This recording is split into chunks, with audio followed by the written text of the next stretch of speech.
नमस्कार, स्वागत है आपका मेरे YouTube चैनल रिचार्ज क्रिएटिविटी में। आज हम आपको आपके इस कक्षा के अंतर्गत जो बीएड फर्स्ट ईयर का सिलेबस है उसकी थर्ड यूनिट जो है उसको शुरू करने जा रहे हैं।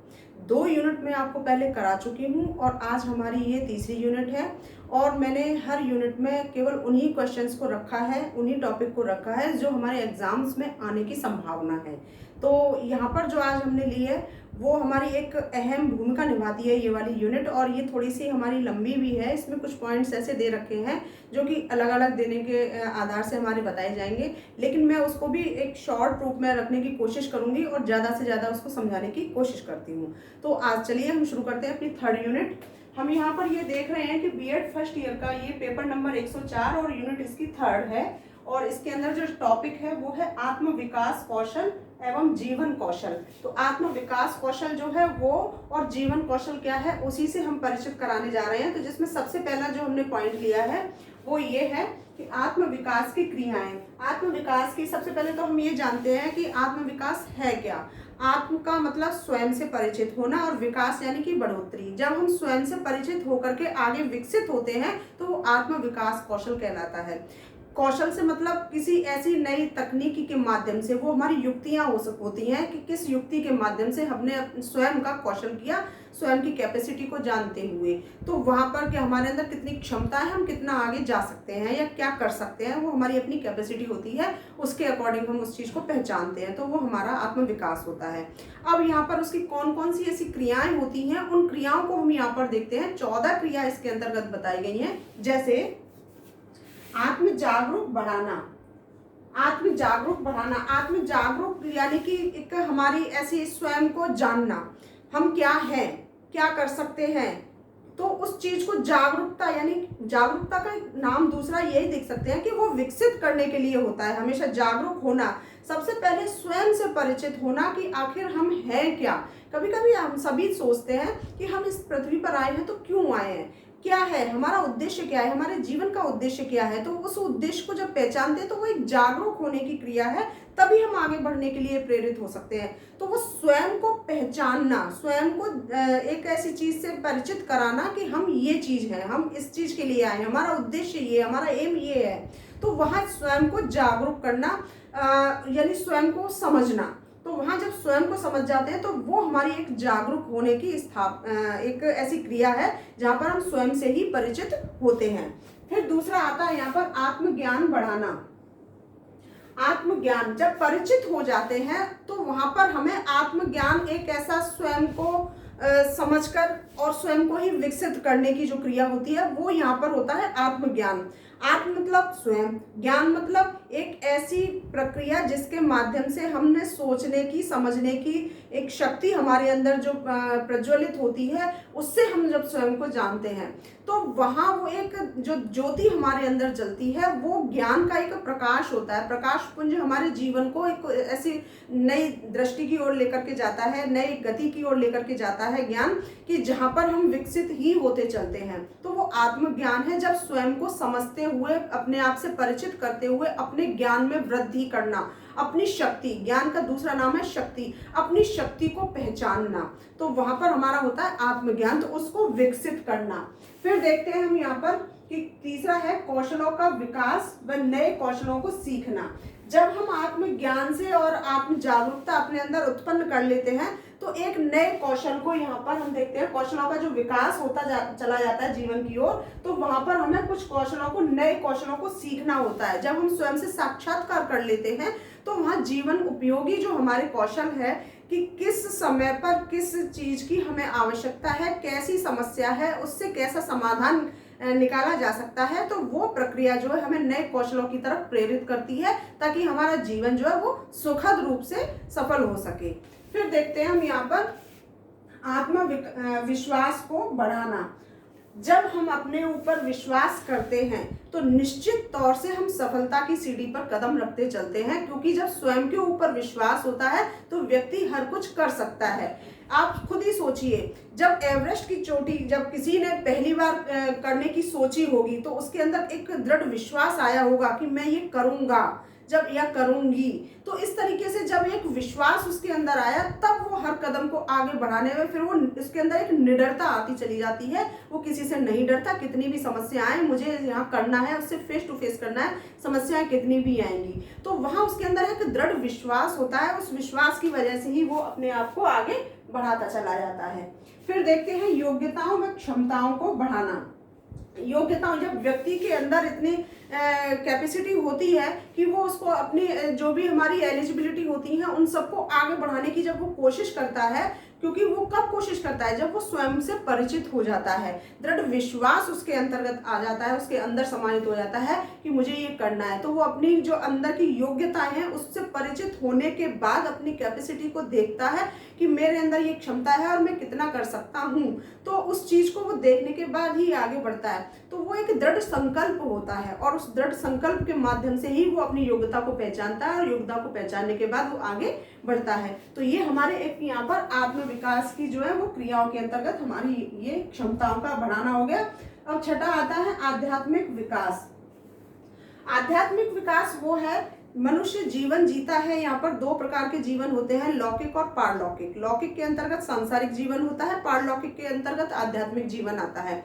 आध्यात्मिक जीवन वो चीज है जिसको हम कभी देख नहीं सकते हैं परंतु महसूस कर सकते हैं, और उस महसूस की हुई क्रिया से हमारे अंदर एक संकल्प उत्पन्न होता है, हमारी मानसिक स्थिति मजबूत होती है। कभी कभी हम इतने निराश हो जाते हैं, व्यक्ति जीवन जब जीता है तो संघर्ष का ही जीवन होता है, उन्हीं संघर्षों के माध्यम से वो अपने जीवन से परिचित होता है और वहीं से वो मजबूत भी बनता है। सुखमय जीवन हमें हमेशा अपने जो हमें जीवन से लड़ना सिखाता है उस चीज से दूर रखता है, परंतु दुखमय जीवन से व्यक्ति सीखता है। तो उस सीख में जब हम अपने एक ऐसी अदृश्य शक्ति की तरफ हम आकर्षित होते हैं तो वहां पर हमें एक मानसिक रूप से शक्ति मिलती है और उससे हमें बहुत सारे, जैसे कभी कभी हम बहुत निराश हो जाते हैं और आंखें बंद करते हैं और गहरी सांस लेने के बाद जब सोचते हैं तो स्वयं से साक्षात्कार जो करते हैं, क्योंकि हम ये जानते हैं, हमारा ये कहना है कि हमारे अंदर एक ईश्वर का वास है। वो ईश्वर का वास कोई भी कैसे भी रूप में हो, लेकिन वो एक हमारा विश्वास होता है और विश्वास ही हमारा एक आध्यात्मिक रूप है। उस आध्यात्मिक रूप की तरफ जब हम आकर्षित होते हैं तो वहां पर हमारा विश्वास हमारे खुद से हमारा साक्षात्कार होने पर बहुत मजबूत बन जाता है। तो यहाँ पर हमें आध्यात्मिक विकास की तरफ भी प्रेरित करता है हमारा स्वयं यानी आत्म। फिर हम यहाँ पर देखते हैं कि जीवन की गुणवत्ता को बढ़ाना। जीवन बहुमूल्य है हमारे लिए, तो हम उसकी गुणवत्ता क्या है, उसके अंदर ऐसी कौन कौन सी क्वालिटीज हैं जिसके आधार से हम उसको समझ सकते हैं। क्योंकि हर व्यक्ति अपने जीवन में सुख चाहता है, दुख की तो कोई कल्पना भी नहीं करता। तो उस सुख की कामना के लिए जब हम आगे बढ़ते हैं तो वो उसमें कौन कौन सी ऐसे गुण है जिसकी हम प्राप्ति करते हैं, तो वो चीजें हमारे लिए भौतिक सुख साधन।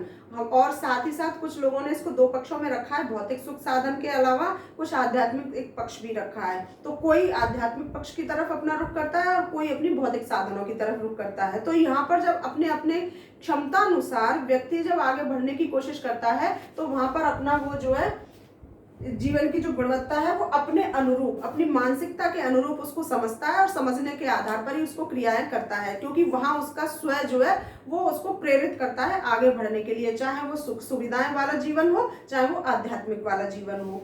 फिर उसके बाद आता है हमारा सामाजिक कौशलों का विकास। सामाजिक कौशलों का जो विकास होता है यानी हम प्रेरित होते हैं, क्योंकि हमने आपको पहले भी बताया है कि व्यक्ति जो है एक सामाजिक व्यक्ति है, बिना समाज के उसका कोई भी औचित्य नहीं है, बिना समाज के वो नहीं रह सकता है। तो यहाँ पर उसका एक स्वयं का सहयोग प्रदान करना समाज में, और समाज का स्वयं के लिए एक मतलब आदान प्रदान की जो क्रिया है कि सहयोग देना और सहयोग लेना, ये दोनों क्रियाएं परस्पर चलती ही रहती हैं जब तक व्यक्ति ने जन्म लिया है, जब से और जब तक ये जिएगा तब तक। तो ये जब परस्पर क्रियाएं चलती हैं तो सामाजिक कौशल क्या है उसमें हम किस तरीके से बढ़ोतरी कर सकते हैं। जैसे मैं आपको एक ताजा उदाहरण के तौर से बताती हूँ कि इस समय वर्तमान समय के अंतर्गत जो परिस्थितियां हमारे राष्ट्र में ही वैश्विक महामारी जो फैली हुई है उसके आधार से हम अपने देश के अंदर देखते हैं कि विभिन्न प्रकार की संस्थाएं ही नहीं, विभिन्न प्रकार के व्यक्ति जो समाज में रहते हैं वो अन्य वर्गों के लोगों को किस तरीके से, जो भूखे हैं, जिनको जिस चीज की आवश्यकता है वो उसको उपलब्ध करा रहे हैं। तो ये क्या है, समाज के एक ऐसे प्रतिक्रियाओं को करना, समाज के प्रति अपने दायित्व का निर्वाह करना, ये वो क्रियाएं हैं जो व्यक्ति स्वयं आगे बढ़ करके करता है। तो यहाँ उसके कौशल का विकास होता है कि हम समाज को किस तरीके से सहयोग प्रदान कर सकते हैं, क्योंकि समाज ने हमें बहुत कुछ दिया है। जब हमने लिया है समाज से तो हमें उसको वापस भी करना होता है। तो वास्तविक तौर से ये व्यक्ति का स्वयं है, यानी कि स्वयं उसका आत्म है जो कि बाहर निकल करके आ रहा है और वो समाज के लिए बहुत कुछ करने का प्रयत्न कर रहा है। तो यहाँ पर हम इसी चीज को ये समझते हैं कि सामाजिक कौशलों का जो विकास होता है वो व्यक्ति के आत्म से होता है। फिर देखते हैं अनुकूलन क्षमता। अनुकूलन यानी कि परिस्थिति अनुसार व्यक्ति जो अपना आचरण व्यक्त करता है या अपना जो भी उसका दायित्व है उसका निर्वाह करता है, वो अनुकूलन है, उसी के माध्यम से करता है। जैसी परिस्थिति वैसा उसका भाव। तो ये भी स्वयं के माध्यम से यानी आत्म के माध्यम से। फिर देखते हैं यहाँ पर जवाबदेही। जवाबदेही जो हमारा एक ऐसी चीज होती है कि जहां पर हमने एक उत्तरदायित्व की भावना, जवाबदेही का मतलब होता है एक उत्तरदायित्व की भावना। उस उत्तरदायित्व की भावना को, यानी कि किसी ने हमें कोई कार्य सौंपा है, उस कार्य को हम एक उत्तरदायित्व समझ के, अपना कर्तव्य समझ करके उसका निर्वाह करना है, और ताकि हम उसको सही रूप से जवाब दे सके हमने क्या किया।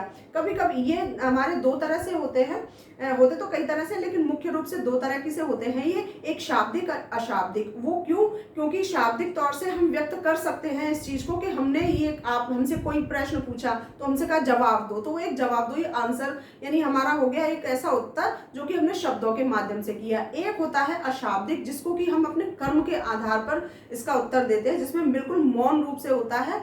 तो वहां हमने केवल अपना कर्म किया यानी क्रिया किया, और क्रिया करने के बाद हमारे कार्य को जब किसी सामने वाले ने जो हमें सौंपा था उस चीज को जवाबदेही देनी है, तो वो हमारा कार्य कैसा रहा, सराहनीय रहा या हमारा सही नहीं रहा, तो सकारात्मक नकारात्मक दो रूप से सामने आता है।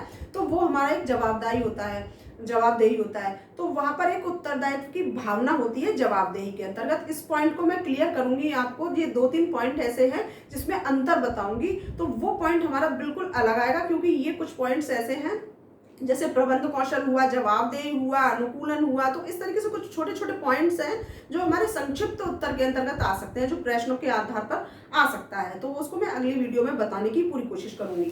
फिर देखते हैं हम यहाँ पर व्यक्तिगत जिम्मेदारी। जब व्यक्ति के ऊपर एक व्यक्तिगत, एक तो होती है कि सामूहिक जिम्मेदारी दे दी, एक वर्क दे दिया, टीम वर्क, तो उस टीम वर्क को हमने कोई एक पॉइंट दे दिया कि इस पर आपको कार्य करना है। एक होता है व्यक्तिगत कार्य। तो व्यक्तिगत यहाँ पर जो है हम जिम्मेदारी है, मुझे अगर कोई जिम्मेदारी सौंपी है और उस चीज को मैं अपनी बखूबी रूप से आपके सामने खरी उतरती हूँ कि मैंने ये कार्य, मेरा अपना ये दायित्व, क्योंकि मुझे किसी ने सौंपा है तो उसको करने की कोशिश करती हूँ। जैसे आपको एक उदाहरण दूं यहाँ पर कि अगर आपने मुझसे कुछ पूछा कि मुझे इस चीज पर वीडियो चाहिए, मुझे इस तरह का एक पॉइंट समझा दीजिए, तो वो मैं आपको अपनी तरफ से उस क्रिया को, वो व्यक्तिगत हमारा एक रूप हो गया, क्योंकि आपने मुझसे पूछा तो मैं उस चीज पर कितनी खरी उतरती हूँ आप लोगों को बताने के लिए। तो ये मेरा पर्सनल एक ऐसा मैटर होगा और वो आपके द्वारा एक बात होगी। तो यहाँ पर दो चीजें निकल के आती है, एक तो जवाबदेही हो गई हमारी, हमारा प्रबंध कौशल भी हो गया इसके अंदर, और तीसरा हमारा व्यक्तिगत संपर्क रहा एक इस तरीके से, क्योंकि बहुत से लोग ऐसे पूछते हैं इसका क्या है, इसका क्या है, तो वो एक व्यक्तिगत रूप से हमने क्वेश्चन पूछा।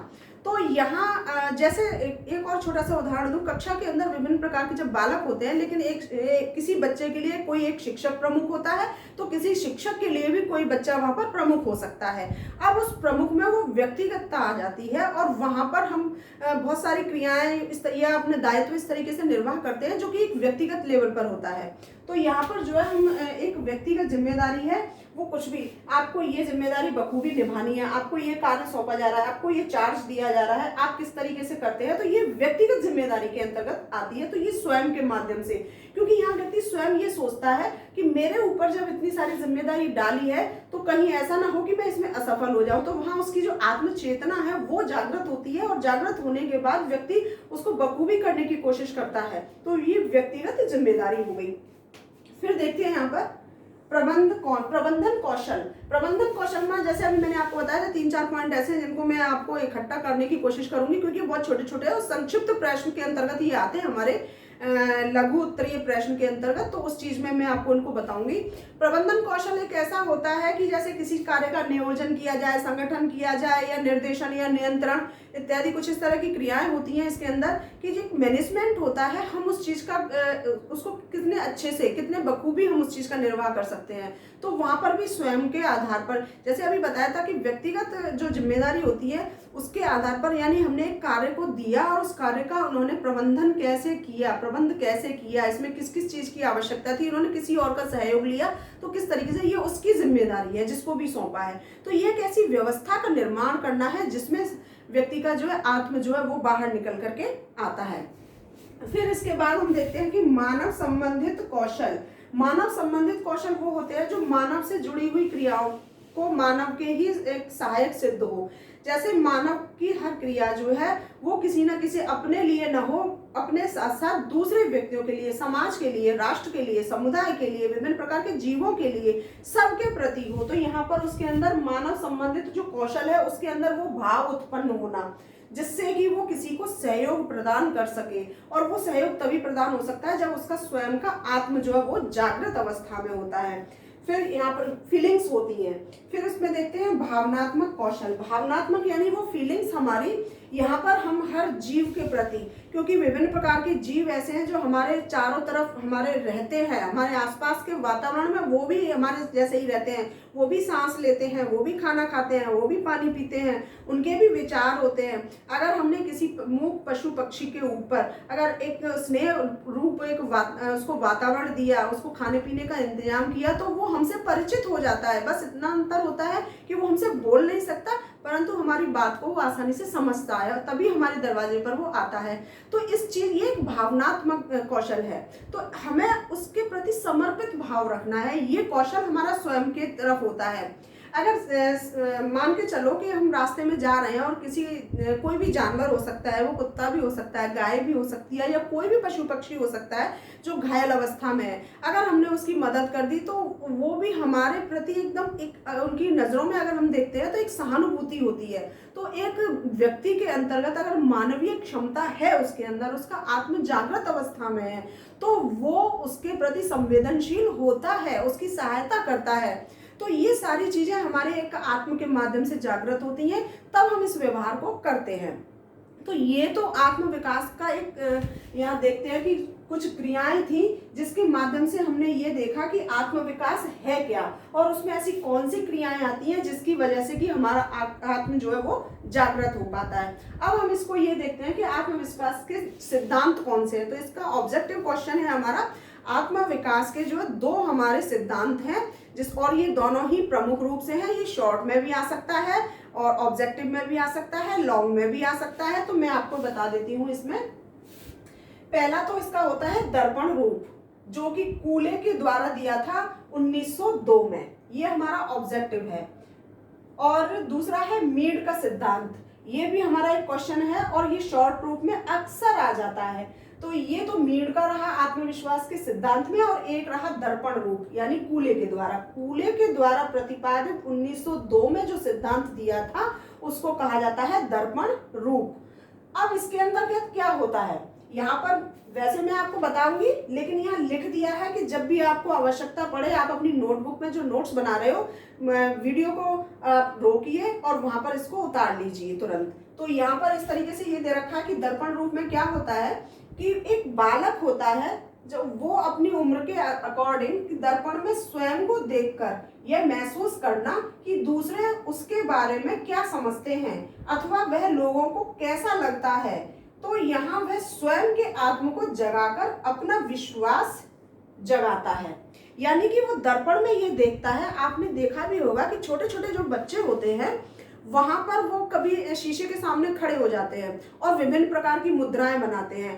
तो वहां पर ये सोचते हैं कि मैं कैसा लग रहा हूँ या मैं कैसी लग रही हूँ, मैं किसके जैसी हूँ, क्या है, मैं कैसे बोलता हूँ, मेरा मुंह कैसे चलता है, विभिन्न प्रकार की वो क्रियाएं करते हैं शीशे के सामने खड़े होकर के। ये हर घर में हर बच्चा करता है। तो वहां पर जब वो अपने आप से परिचित होने की कोशिश करता है, यहाँ पर यानी कि मैं कैसा हूँ, लोग मेरे बारे में क्या सोचते हैं। कहते हैं ना हम कि ये अपने पापा पर गया है, ये अपनी मम्मी पर गई है, ये उसके चाचा के ऊपर गया है, ये ढिकाने फलाने बहुत सारी बातें ऐसे उदाहरण बच्चे के सामने जब की जाती है तो उसके अंदर एक आत्मविश्वास जो है उसका जगता है। और उस समय वो शीशे के सामने खड़े होकर के कहते हैं जिसकी आंखें ऐसी हैं, इसके बाल ऐसे हैं, इसके हाथ ऐसे हैं, तो वो अपने आप से परिचित होता है उस समय। और वो ये देखता है दर्पण रूप में कि मैं कैसा हूँ, लोग मेरे बारे में क्या सोचते हैं, क्या समझते हैं।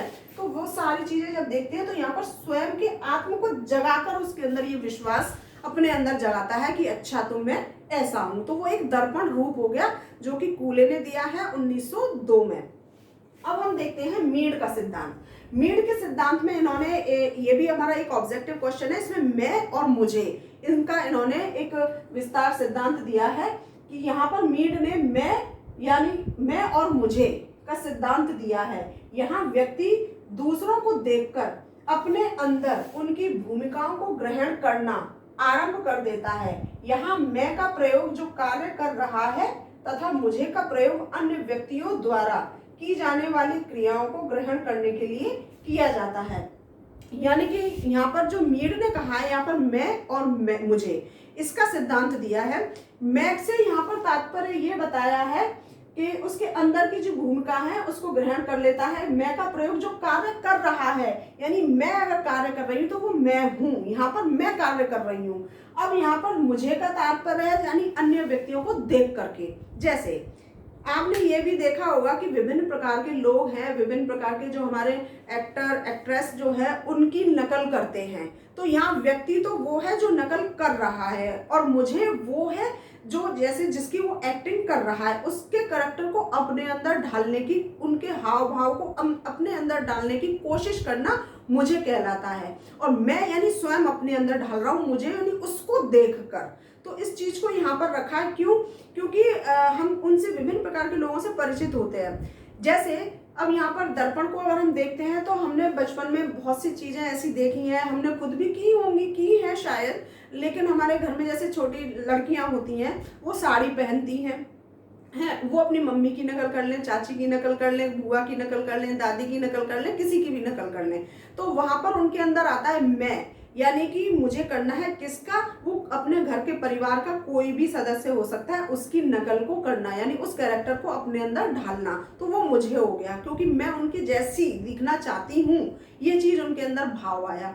ऐसे ही बच्चे होते हैं तो पिताजी की तरह वो लगते हैं कि वो अपनी मतलब बार बार देखते हैं कि मेरी भी मूछें आएंगी तो ऐसे होंगे, मैं कैप लगाऊंगा, पिताजी की यूनिफॉर्म पहनने की कोशिश की जाती है। तो विभिन्न प्रकार की इस तरह से लड़का हो या लड़कियां हो वो क्रियाएं करते हैं। तो जो क्रियाएं करते हैं वो मैं है और जिसके माध्यम से जिसकी वो क्रिया कर रहे हैं वो मुझे है, उनको देख करके कर रहे हैं। तो यहाँ पर मैं और मुझे, इन दोनों को यहाँ पर मीड ने बताया है, इनका सिद्धांत है मैं और मुझे। तो यहाँ पर जैसे अर्थात मैं अपने अंदर और मुझे यानी दूसरी की क्रियाएं जिनको कि हम यहाँ पर अपने अंदर ग्रहण करते हैं। जैसे मैं आपको ये बता देती हूं,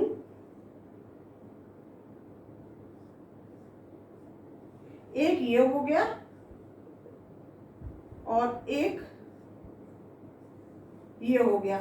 अब यहां पर एक मैं होगा, एक मुझे होगा। जैसे ये तो हो गया मैं और मुझे, ये व्यक्ति अपने अंदर वो क्रियाएं कर रहा है मुझे को देखकर। इस व्यक्ति को देख करके इसके अंदर जो है वो क्रियाएं चली आ रही हैं। वो कोई भी हाव भाव हो सकता है उसका, उसकी एक्टिंग जब वो कर रहा है तो वो मैं के अंदर समाहित होती चली जा रही है इसको देख करके। तो यहाँ पर मीड ने जो कहा है वो मैं और मुझे, इसका सिद्धांत इन्होंने दिया है। और कूले ने जो दिया है वो दर्पण रूप दिया है 1902 में। तो इस चीज को आप अच्छे से नोट कर लीजिएगा और देख लीजिएगा। तो आज हमने यहाँ पर आत्म विकास कौशल एवं जीवन कौशल के विषय में उसकी क्रियाएं समझी और उसके 2 सिद्धांत है उनको देखा था। और आई होप आपको वीडियो पसंद भी आई होगी। अगर कोई और पॉइंट आपको इसी से संबंधित पूछना है तो वो आप मुझसे कमेंट बॉक्स में पूछ सकते हैं। और ये आज से हमारी 3rd यूनिट जो है वो फर्स्ट पेपर उसके 104 नंबर पेपर की 4th पेपर की और उसकी फर्स्ट ईयर की जो है यूनिट हमारी 3rd जो है स्टार्ट हो चुकी है। और कोशिश की है मैंने अच्छे से समझाने की। फिर भी अगर कोई बात ऐसी है या पॉइंट ऐसा है जो समझ में नहीं आया हो तो आप मुझे कमेंट बॉक्स में ज़रूर बताएं, मैं उसको और अच्छे से समझाने की कोशिश करूंगी। वीडियो अगर आपको पसंद आई है तो प्लीज़ मेरी वीडियो को आप लाइक ज़रूर कीजिएगा और इनको उन लोगों तक पहुंचाने की भी आप शेयर कर दीजिएगा जिनको आवश्यकता है इसकी, या जो बीएड कर रहे हैं, चाहे वो फर्स्ट ईयर हो चाहे सेकेंड ईयर हो, तो वहां तक इसको शेयर भी कर दीजिएगा। और जो लोग पहली बार मेरी वीडियो को देख रहे हैं वो मेरे चैनल को सब्सक्राइब ज़रूर कर लें ताकि हर वीडियो उनको समय से मिल सके। वीडियो देखने के लिए आप सभी का बहुत बहुत धन्यवाद। नमस्कार।